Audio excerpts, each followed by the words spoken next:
In this video, I will be showing you how to start searching. The first thing you'll want to do is go to the San Jose State University website, which I already have open here. And then I do recommend that you sign into your account here. If you don't know how to sign in, please review my prior video on logging into your account. Once you're here on the website, you'll see the OneSearch button on the top left-hand side here. And you'll see the search box here. And this is where you're going to start typing for an item that you're looking for, or if you're just doing a basic search, you can type in some keywords here.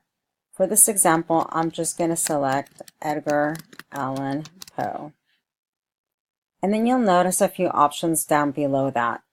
It gives you the option to look at the San Jose State collections or the California State University collections, or also just look up articles on Edgar Allan Poe. For this example, I'll just do San Jose State University.